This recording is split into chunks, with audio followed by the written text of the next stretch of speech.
Here we go. Hey there, welcome back to True North Reviews. My name is Ryan, and today we are reviewing the new Ozzy Osbourne record, Ordinary Man. Unlike the title of this record, Ozzy Osbourne is pretty much anything but an ordinary man. Once a hard rock and metal pioneer, Ozzy, the Prince of Darkness, he's a living legend of sorts. Breaking out as the lead vocalist for Black Sabbath through the 70s, Ozzy has also had a prolific solo career spanning 5 decades with 12 albums in total dating back to 1980. Ordinary Man being his 12th and first in the past 10 years.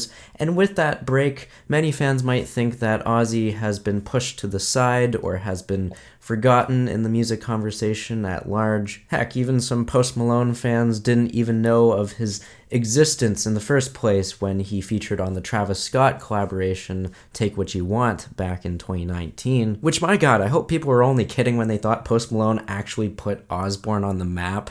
Blood-boiling moment as a music critic for sure, but underappreciation aside, or just plain ignorance aside, Ozzy has been out here pumping out music for years and years and years. And at the frail age of 71 years, I think Ozzy is giving us plenty reason to believe that he is at least 20 or 30 years younger than what he actually is. Because on Ordinary Man, as wise and reflective as he gets on the title track, I think Ozzy has blessed us with a kick-ass adrenaline shot of pure rock, something that Green Day would only dream of doing. But in all seriousness, this youthful approach that Ozzy took with the writing on Ordinary Man, it was extremely commendable and a welcomed return, at least from the perspective of the singles, which a couple of these dropped towards the latter half of 2019 and had me itching for more. Essentially a double dose of fast-paced,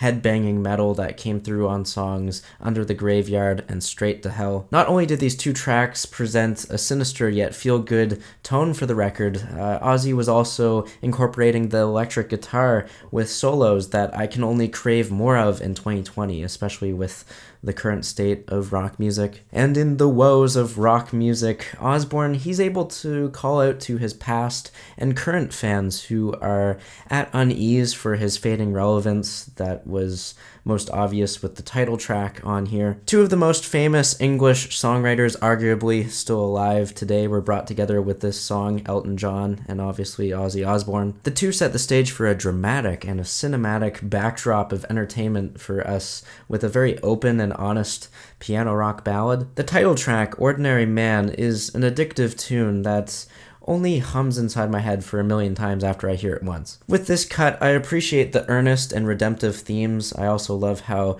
Chad Smith is quietly getting credits for drumming on this song, and he's has quite a bit of the songwriting credits on this album as a whole too. And also quite quietly, we have a lot of the production side of the credits on this record going to Andrew Watt. This guy is this somewhat pop super producer at this point with names like Cardi B, Selena Gomez, Shawn Mendes, all those people under his belt. And that's really the impressive footnote to this record, Watt and his connections to Chad Smith and Ozzy and the rock scene. So Watt was a founding member and guitarist for this rock band California Breed, where he met the son of John Bonham as well as Glenn Hughes. Later, Andrew would meet Chad Smith as he and Joey Castillo of Queens of the Stone Age would go on to play drums for Watt's debut EP. It wasn't until Andrew Watt's collaboration with Post Malone that Ozzy and Post would be introduced to one another. And here we are with Chad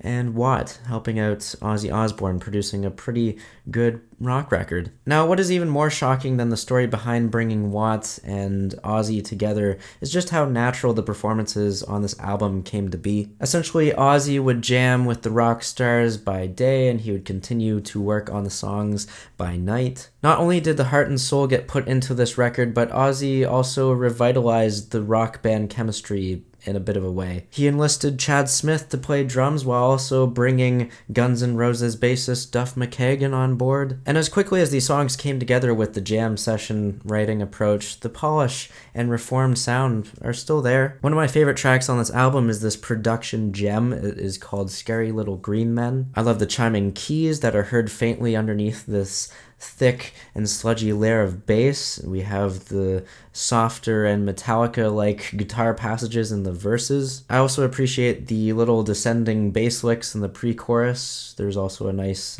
drum break interlude. And of course, a catchy chorus, which naturally just grows on you by the end of the song, and the narrative of the track is also pretty compelling too. Another anthemic high point on this record from a production standpoint is the track Holy for Tonight, which is a bit of a slow burn, a ballad-like tune with tense and building string sections in addition to the choir-sized female backup vocalists. Again, reigniting the rock band chemistry that Ozzy found with Post Malone last year, the track It's a Raid is a guns blazing and energetic moment on this album I've grown to just fall in love with. That song, It's a Raid, is thought to have been recorded during the same session that was used to write Take What You Want from Post Malone's Hollywood's Bleeding. Now, I'm personally glad that It's a Raid didn't make the cut for that Post Malone record. I just feel like it would have stuck out like a sore thumb as this pure rock song. It wouldn't have made sense in the sonic palette of Post record. Not that it's bad, it's still instantly catchy. There are great things going for it. I just think it's better suited for an Ozzy Osbourne record. Weirdly enough, on It's a Raid, it kind of has this shouted metal, yet seemingly pop delivery that reminds me of the new Poppy record. We don't have much of a trap aesthetic going for this song, though, and we also have this lo-fi crunch and fuzz of guitar. Also, a couple additional notes about It's a Raid. I dig the halftime groove switch up in the middle of the song, and I also like the very end of the track. I just get a good laugh out of it. What makes the funny ending of It's a Raid even more impressive is how Ozzy consistently performs well on this record. His singing is passionate and energetic. Ozzy instantly connected with me as a confident and forceful presence on this record. It's almost like as if he's making his similarly aged rock contemporaries of Paul McCartney and Mick Jagger sound feeble. Whether he is shouting underneath the irregular time signature on the groove-oriented riff of Goodbye, or he's maniacally laughing and chanting on the track Eat Me, Ozzy is old, but he doesn't show it on this record. The Prince of Darkness might even be proud of this creation. Now, with that being said, there still are a few moments on this record that I do find myself breaking focus, and those kind of come through with the more predictable and repetitive sections of the songs Goodbye and Today Is the End. Making up for those couple boring tracks, though, is a song like All My Life, which continues the redemptive and everlasting themes of the title track. On All My Life, we have this vocal delivery in the verses that is eerily similar to After the Gold Rush by Neil Young, except it makes strides and develops into having its own groovy kind of guitar riff. With this track, I just love the building and following nature to the verses and choruses. Lastly, for me to talk about this record, Ordinary Man, I have to mention the closing track, Take What You Want,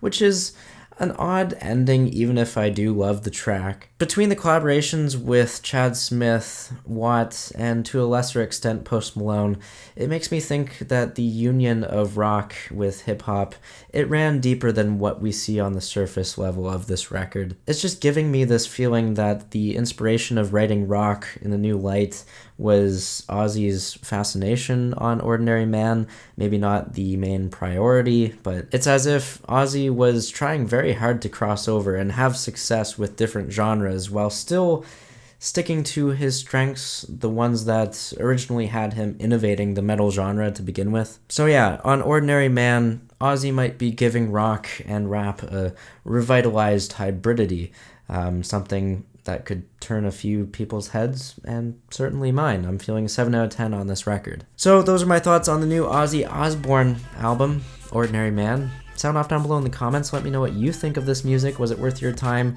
Agree or disagree? I'm here to engage with you guys. Leave a like, subscribe if you're new in town. Thanks for watching, and as always, have a rockin' day.